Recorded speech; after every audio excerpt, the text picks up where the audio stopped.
If you were to ask anyone in Morgan Hill to name the most blighted property in the city, the answer would always be the same: John's Trailer Park.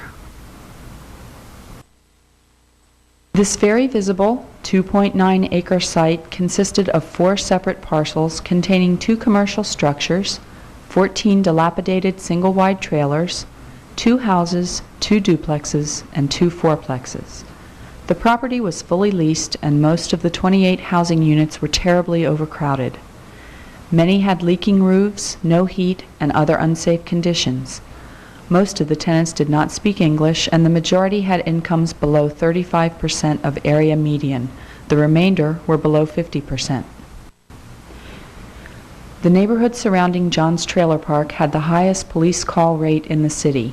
Most of those calls centered on gang activity. Graffiti was also a pervasive problem.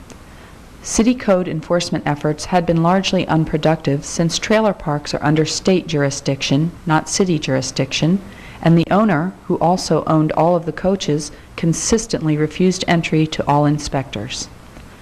The property had other problems as well. It was in a flood zone and was bisected by Little Yagas Creek. Ciolino Avenue was narrow, unfinished, and lacking in the infrastructure required by today's development.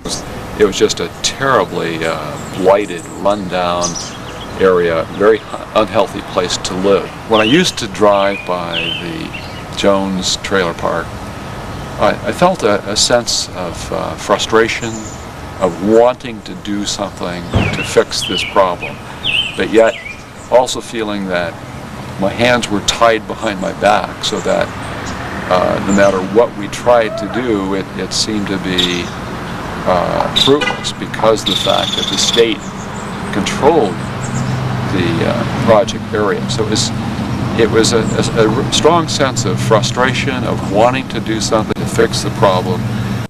It was very ugly. The walls were ugly and everything was in a really bad condition. And the kitchen, the sink was very destroyed. Under the sink was totally destroyed and animals started to get inside the house. Everything is a lot better now. We are not afraid that we have holes all over or that probably suddenly the roof will fall on top of our heads.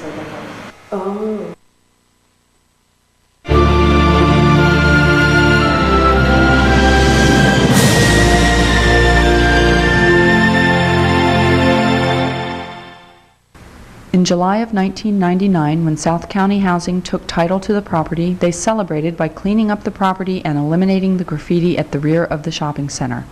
More than 50 citizens volunteered to paint the store backs and remove over 160 cubic yards of trash. Stores in the shopping center reciprocated by donating lunch and beverages for the volunteers.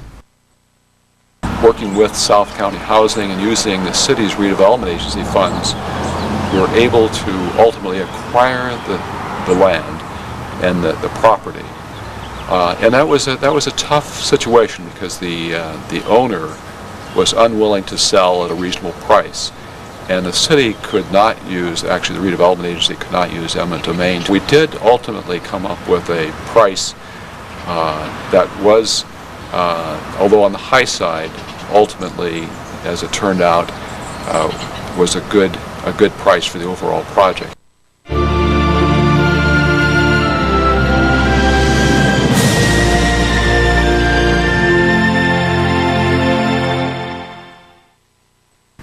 Construction began as promised in March of 2000.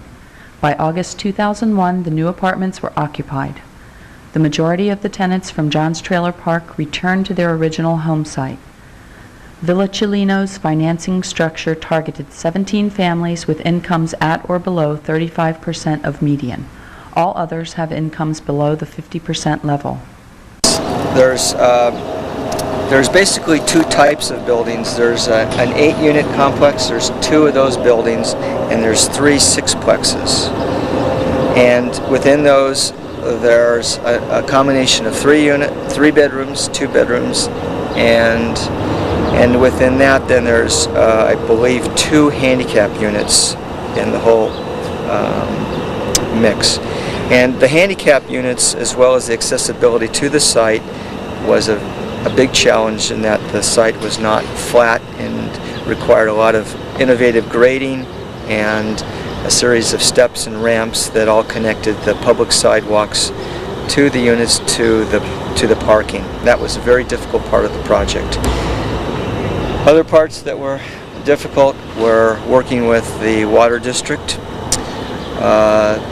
They had their own particular ways of handling projects and their timelines, and we had our own unique problems in that this particular site was the low point of the creek that went to the south and to the north. So we always have ponding here.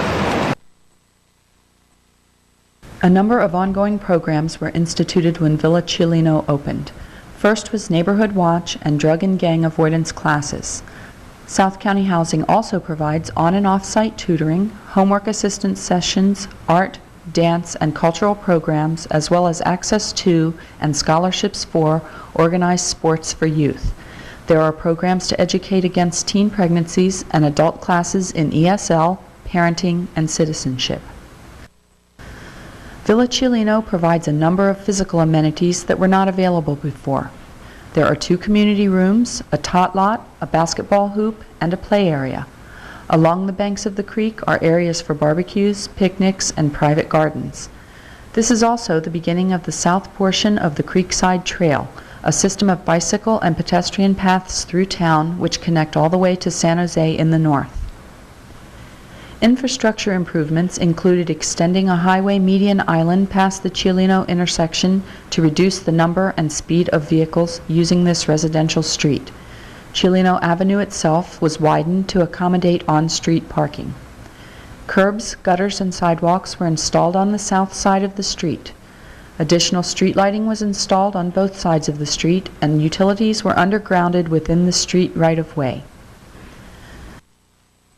The redevelopment agency loaned $2.375 million to this $9.8 million project.